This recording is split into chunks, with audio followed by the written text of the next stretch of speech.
தெரிஞ்சிருப்பீங்க. இதை பற்றி நம்ம நிறைய பேசியிருக்கோம், கிளாஸில் டிஸ்கஷன் பண்ணியிருக்கோம். அதே மாதிரி தான் இப்பவும் உங்களோட அனுபவத்தை என் கூட ஷேர் பண்ணியிருக்கான ஒரு விஷயமாக தான் நம்ம இந்த கிளாஸில் இந்த இடத்துல பேச போகிறோம். டிசைன் திங்கிங் நம்மளோட எந்த இன்ஸ்டிடியூஷன், அதாவது மற்ற இன்ஸ்டிடியூஷனில் இல்லாத ஒரு விஷயம், இந்த டிசைன் திங்கிங் அப்படிங்கிற ஒரு விஷயத்தை பற்றி தான் நம்ம டிஸ்கஷன் பண்ண போகிறோம். முதல்ல நம்ம இப்போ இந்த 1 வருஷமா 1.5 வருஷமா அதை பற்றி நம்ம பேசிட்டு இருக்கோம். நிறைய பேருக்கு இன்னும் கூட அதை பற்றி தெரியாமல் இருக்கும், சிலர் நல்லா தெரிஞ்சுருப்பீங்க. அந்த அனுபவத்தை என் கூட ஷேர் பண்ணிக்கோங்க.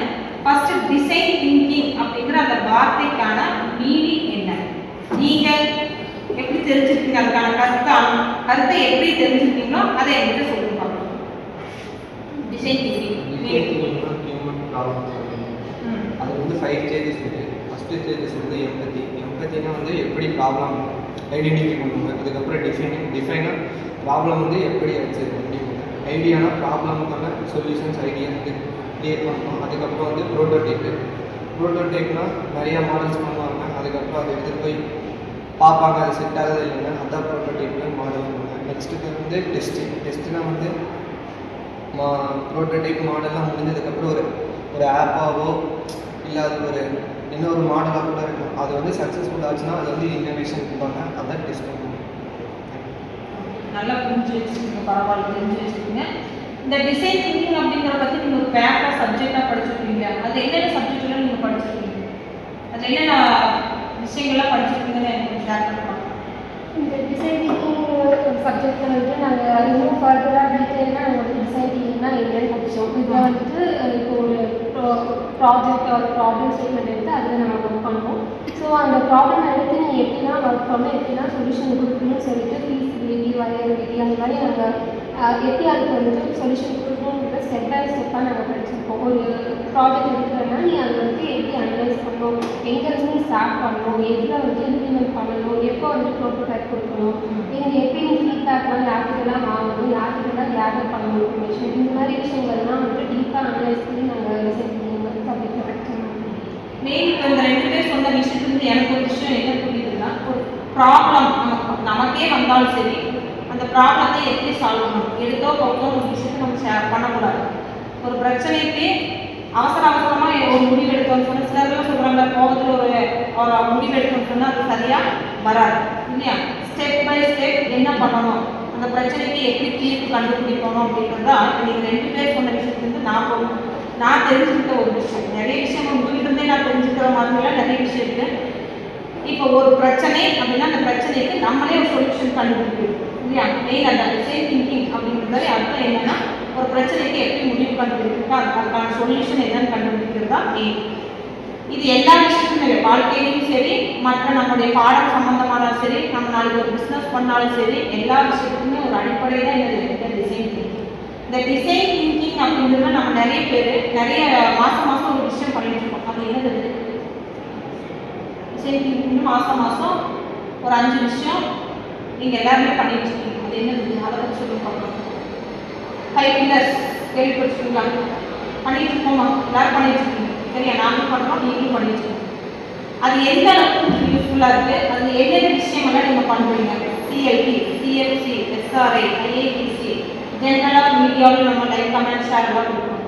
இதெல்லாம் உங்களுக்கு எந்த அளவுக்கு யூஸ்ஃபுல்லாக இருக்குது, அந்த மீடியாவில் நீங்கள் தெரிஞ்சுக்கிற விஷயம் என்ன, அதை எனக்கு கூட கொஞ்சம் சொல்லுங்க பார்க்கலாம்.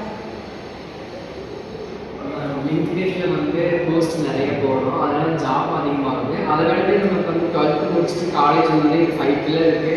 அந்த 5 பில்லரில் வந்து நம்ம வந்து லிங்க்டின்ல வந்து நம்ம போஸ்ட் போடுறோம். போஸ்ட் விடவே ஆர்டிக்கல்னா என்னன்னே தெரியாமல் இருக்குது. ஒரு புக் பப்ளிஷ் பண்ணணும், அது என்ன அப்படின்னே தெரியாமல் இருந்துச்சு.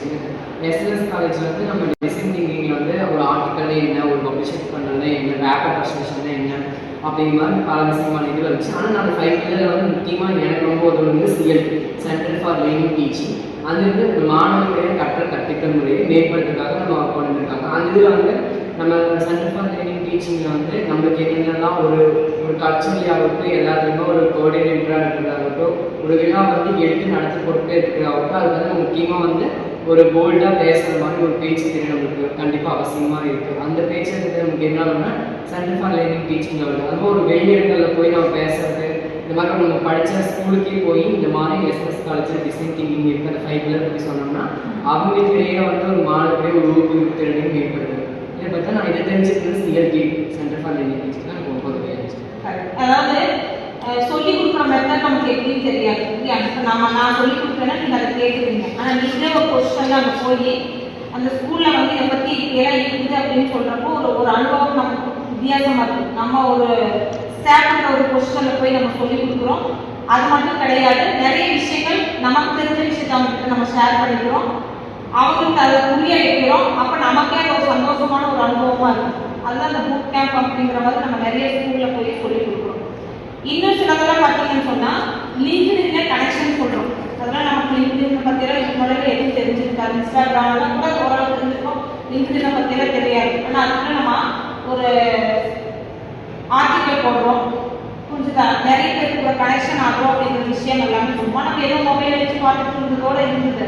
இந்த 2 வருஷமா பார்த்தீங்கன்னா லிங்க்டின்ல நமக்கே தெரியும் 500க்கு மேலே போட்டு நம்மளோட கனெக்ஷன் நிறைய பேருக்கு கூட நிறைய ஃபவுண்டர் அப்படிங்கிறோம், நிறைய ப்ரொஃபஸர் லைனில் நம்ம கனெக்ட் பண்ணுறோம். இதெல்லாம் நமக்கு யாருன்னு நமக்கு தெரியாது. ஆனால் எங்கேயோ இருக்கிறவங்க கூட நம்ம இருக்கிற கொஸ்டின்களை நமக்கு ஜாஸ்தியாக இருக்கிற கொஸ்டின் இருக்கிறவங்கள நம்ம இப்படி கனெக்ட் ஆகிறதே வந்து எனக்கு இதுவும் ஒரு அனுபவம் தான். இது ஒரு நல்ல அனுபவம் தான், புரிஞ்சுதான்? அதை பற்றி நம்ம நிறைய கம்பெனி பற்றி தெரிஞ்சுக்க முடியுது, நிறைய கம்பெனி என்ன வேகன்சின்னு தெரிஞ்சுக்க முடியுது.